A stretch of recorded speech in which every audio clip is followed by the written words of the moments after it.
Hello, Dark Souls 3 is coming to an end, as well as the whole Dark Souls franchise. This is a game that I've been playing since release, and a franchise I've played since Dark Souls 1. It is a very profound impact on my life, and I want to do a homage to this game in particular, and do kind of a victory lap around Lothric. A kind of homage to Epic Name Bros from the Dark that he did for Dark Souls 1, and Saint Riot's Lore Invasions that he's done for his channel. So yeah, I want to play the game one more time to say my fond farewell to something that has been a big part of my life. So let's get cracking.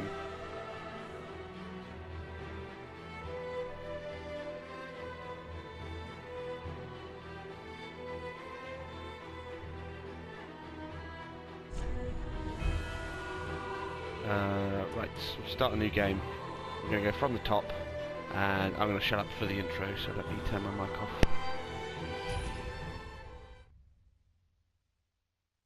Yes, indeed.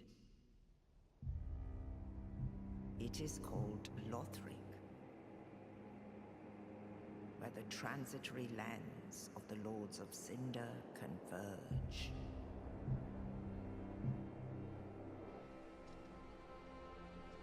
In venturing north, the pilgrims discover the truth of the old words. The fire fades, and the lords go without thrones.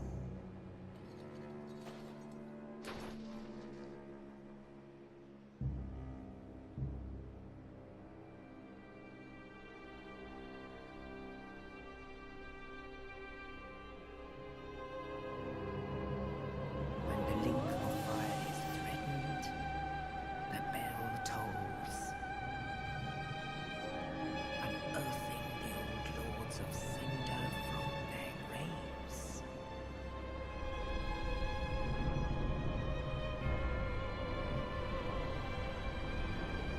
Aldrich, saint of the deep,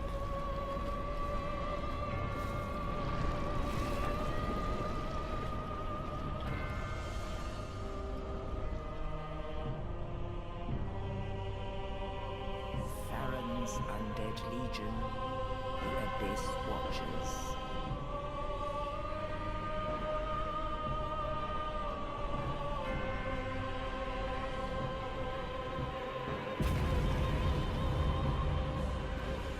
And the reclusive lord of the profaned capital.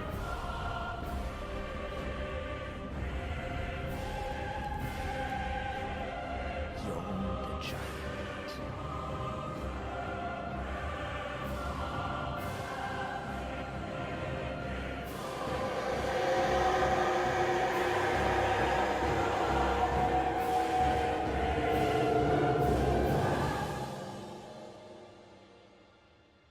Only in truth, the lords will abandon their thrones.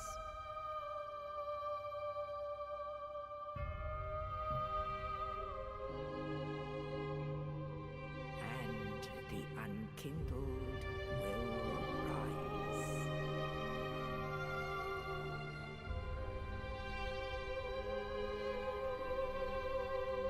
Nameless, accursed undead, unfit even to be cinder. And so it is that ash seeketh embers.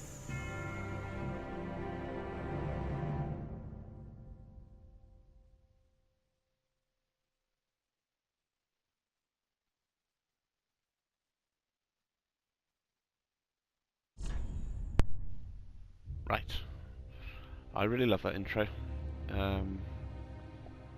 Not quite as much as the first one, but more than the second. I think it's fantastic. When they introduce Yorm the Giant, absolutely my favourite part. Despite the fact that his boss fight's a bit of a gimmick, he has a really cool introduction. Right, so since this is going to be a victory lap of Lothric and Dark Souls 2 as a whole, I'm going to call the character Vic.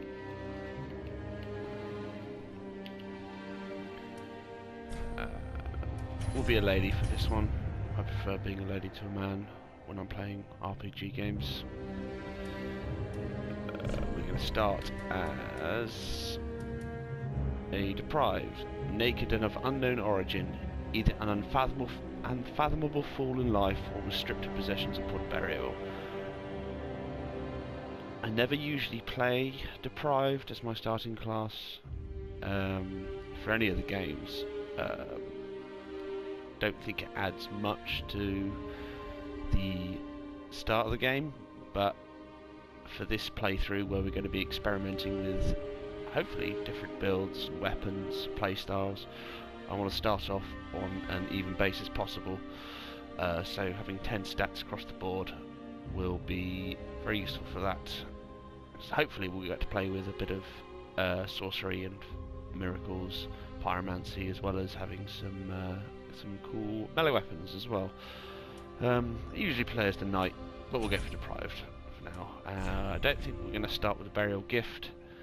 Having gifts means you have friends who like you, and I don't, so we'll have no burial gift. So I quite like the fact that some of the presets for the faces have a little bit of flavour text added to them. Like for the Northern Warrior, the face of a warrior, as if hewn from rock, it has been long whispered in jest, Northers could be born weathered and old. The features of a true blue blood, blue of eye and fair of hair, a little reminder of Astora's former glory. And then we have stuff about Vinheim, Kareem, Katarina, a serpentine traveller.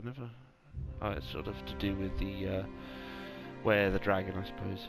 But we're going to go for commoner. I'm not going to bother dicking around with face customization. There's no point. I'm going to be covered with armor anyway. So let's get this party started.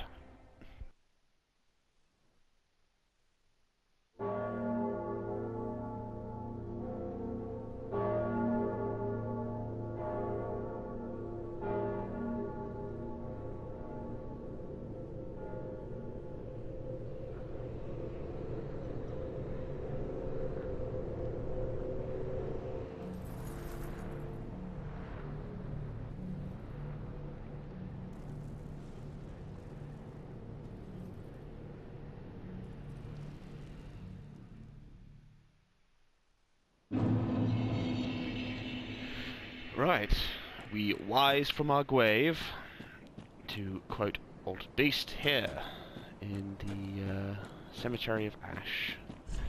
So I quite like this as a starting area. It feels very familiar to the first game, where all you have is just a few sparse messages on the ground. Get fucked, son! I haven't played with the club an awful lot of the game. I mean, I've played with most of the weapon types in Dark Souls 3.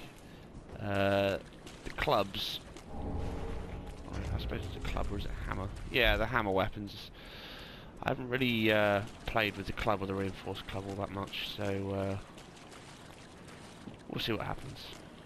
Well, but I suppose before we go any further, let's have a look at the items that we were given. It says no burial gift, but we've been buried with several gifts, so, you know, fuck me, right? So, we have the Estus, of course. The undead treasure, these dull green flasks. Fill with Estus at bonfires and drink to restore HP. The journey of an undead has always traced the bonfires, and no journey of import has been made without an Estus flask. My little theory on what Estus is, I don't think it's like a physical liquid that they're drinking. It is maybe the essence of the bonfires that they are sitting that they sit at, and they refill the Estus flask with the essence of the bonfire, and then they take it away with them, so they can have a little piece of the bonfire whenever they go to refill health and stuff. But you know, who knows? The dark sign is the sign of the cursed undead. The dark sign returns its bearer to the last bonfire rested at, or the bonfire of the Firelink Shrine, but at the cost of all souls held. Carriers of the dark sign are reborn after death and eventually lose their minds, turning hollow, and so it is they are driven from their homelands. With the second DLC, we learnt a lot more about the nature of the dark sign and how it came to be, and how basically it's Gwyn's fault and he is the biggest dick in this game. Though we're led to believe in the first one that he is, you know, not so bad, you know. He is a big dick. We don't like him. Soul of the Dead Corpse, just pick that up. Don't worry about that. The Black Separation Crystal. The charm of farewell granted to banished undead. The crystal sends phantoms back to their homes and you back to yours. Beware of fickle use of this item if you intend to nurture relations. I don't know if there's any negative repercussions from using this too much. If you are a white or a red phantom, if you use this to leave the other player's world. I mean, I have done a lot of invasions in the past, and obviously if I'm getting summoned into the same gang squad over and over again, eventually I will just use the separation crystal. I've never seen any negative repercussions, which probably means the next item is, you know, all but useless. The Way of White Circlet. Restore the connection to other worlds. Those who engage in unjust deeds when in contact with other worlds will lose their connections to them. The Way of White Circlets assume such sin as their own, but are found few and far between. Acting without honour will never be without risk. The Way of White Circlet was the thing in Dark Souls 1. It wasn't an item you could have in your inventory, it was something that would appear in the game world, and it was another online play feature as well. It was never something I used at all, basically, because I never used miracles. If you used a miracle around the Way of White Circlet, it will increase its power in Dark Souls 1. In this game, it simply gives you a free pass if you were a dick in online play and disconnect. Which a lot of players do when they're invaded, because they're assholes and they don't like fun like I do. Right, the Ashen Estus Flask, one of the major changes of Dark Souls 3, and I think it changed for the better. Having limited amount of spell casts, I don't know, it didn't sort of seem to fit the whole RPG way of doing things. Undead treasure these dull ashen flasks. Fill with Estus at bonfires and drink to restore FP, focus points. Quite befitting of an unkindled, an ashen Estus flask turns a bonfire's heat cold. So, yeah, you can kind of see what I was saying before, as in the Estus flask carries the essence of the bonfire. And the ashen Estus flask does it as well, but turns the bonfire cold. So, sort of a bit of a fudgy way of going, oh yeah, that's perfectly normal, that's perfectly fitting in the lore, we just made it up. Right, let's get these guys up. Don't think I can parry with this one. No, shield dash. Right, okay. Let's kill this guy and we'll go and fuck up the crystal lizard. Fuck you!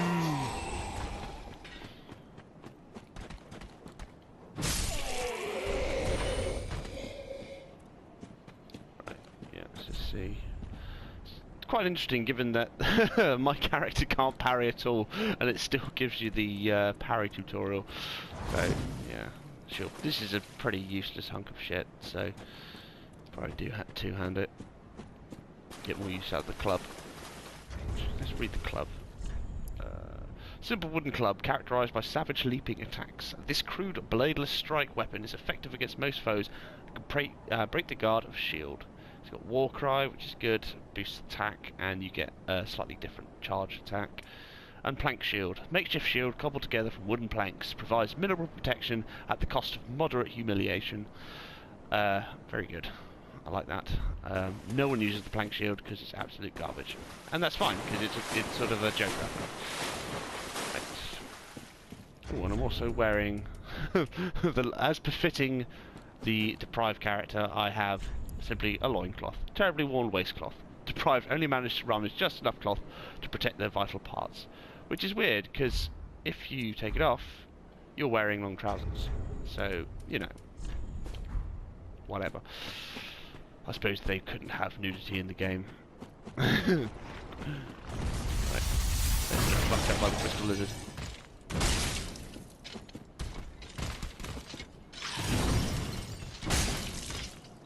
I think if you hit him in the head enough times, that's the trigger for staggering him.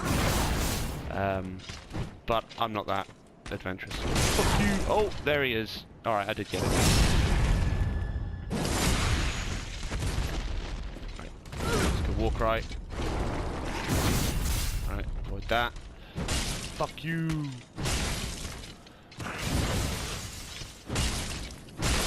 Oh, look at that. I think it's the fact that, oh, there we go, clipping through the world, excellent. I think the fact that it's a blunt weapon is why I'm getting, yeah, is why I'm getting staggered quite so easily. Excellent. You asshole!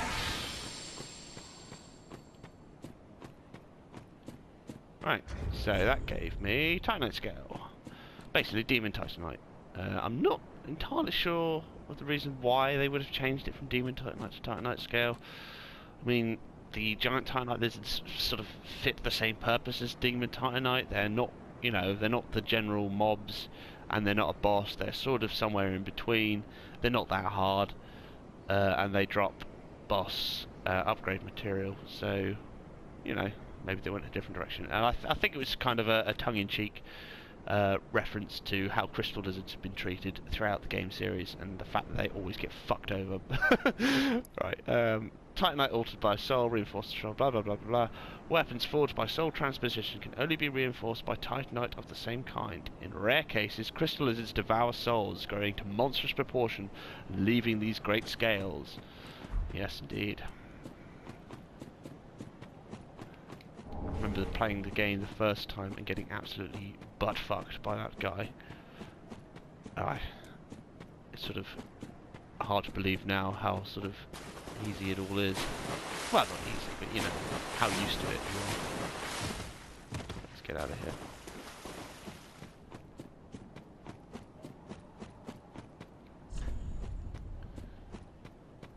Gorgeous view ahead. Yeah. Love it. Absolutely love it. This game can still drop your jaws with the best of them. I mean, look at that. Lothric Castle up there. And it's very interesting that Lothric Castle is so close in proximity to Firelink Shrine. It's right over there. However, when you're in Lothric Castle, there's nowhere you can be that you can observe Firelink Shrine. So that seems to be the rear of it. I don't think any of those buildings are any place we go during the game.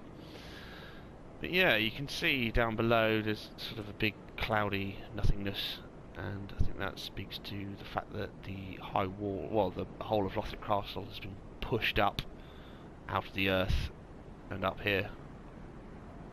Right, let's just let's get our gesture.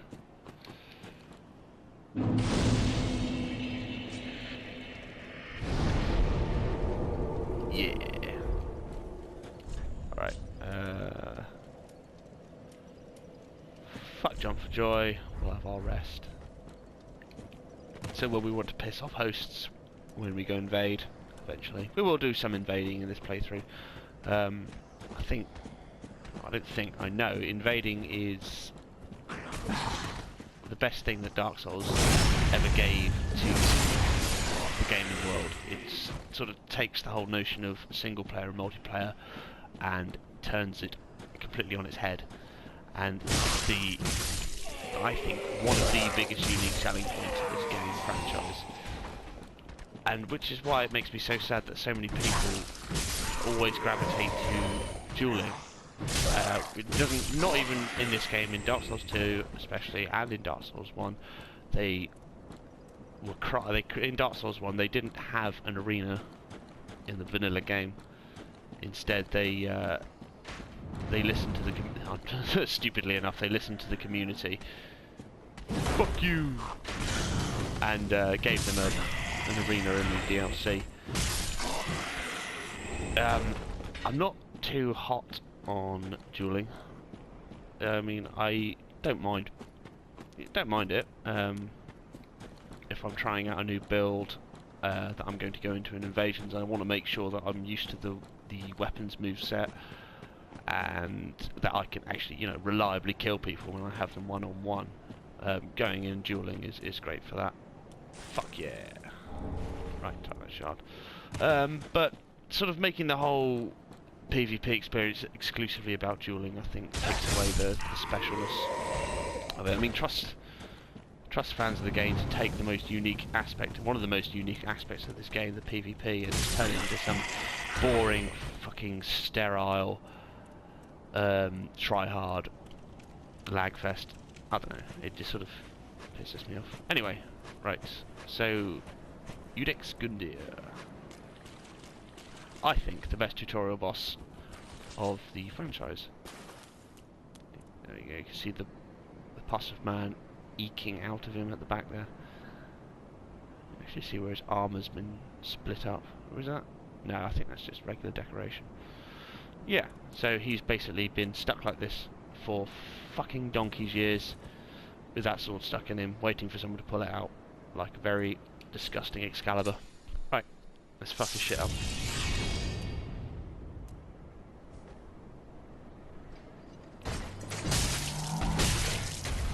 Right.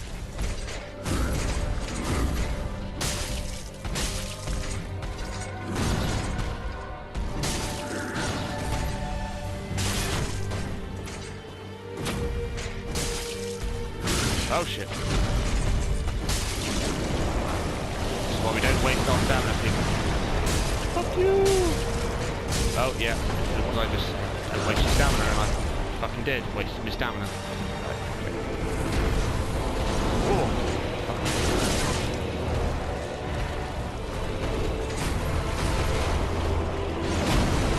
Let's get out of that.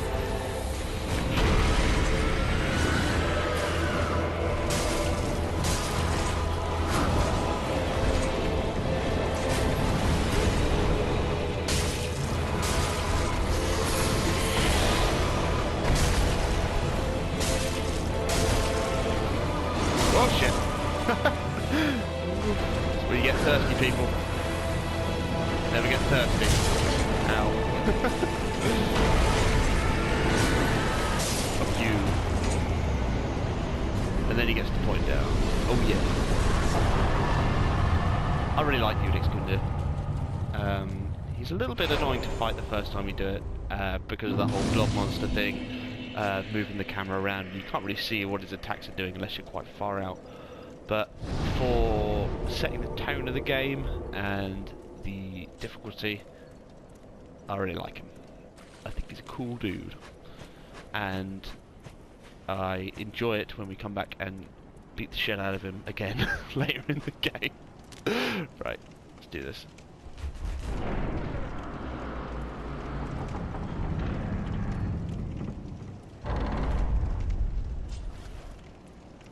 Right, Zero Lenny's weapon of choice. Yeah, boy. Broken straight sword. Oh yeah, we should probably read the cold sword fragment. There we go. Cold sword. Thrust in shrine bonfire to activate bonfire warp.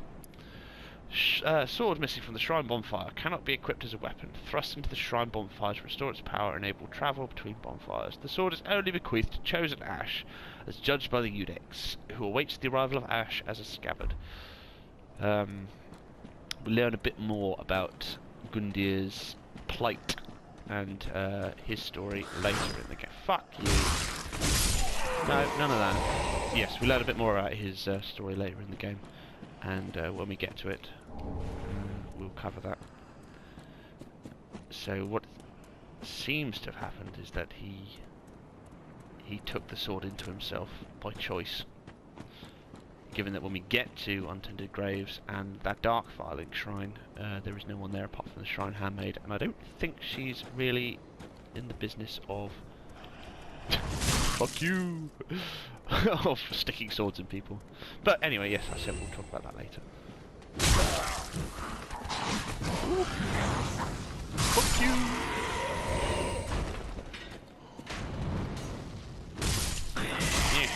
Yeah. I'm enjoying this club. We won't use it for much longer. I think when we get to the high wall, we'll pick something else to use. Fucking dogs in this game. I think out of all the Dark Souls games, the dogs in this one have to be the most annoying. Let's get that. Oh yes, we'll have a look at the. I can't tell underneath the binoculars. Is that a Farron sword or is that? No, that is a Farron sword, isn't it?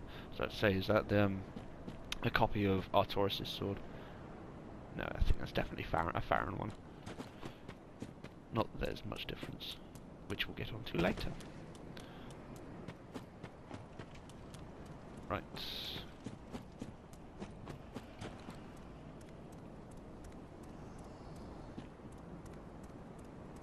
Let's do that one. East-west shield. Fuck off. Ow. Ow.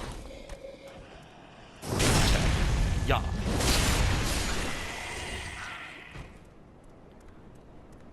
I do quite enjoy that whole getting dirty thing, but it doesn't look too good. It's a nice concept, the fact you get dirtier and bloodier the longer you are fighting and playing the game, but it sort of seems a bit rubbish. Or the way they pull it off is a bit rubbish.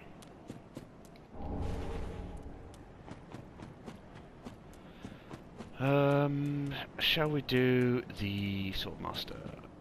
No. We'll leave him for a little bit later.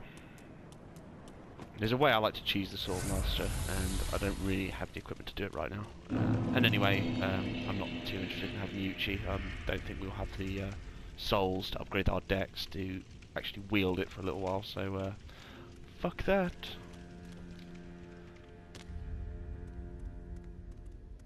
Right, so here we are at Firelink Shrine.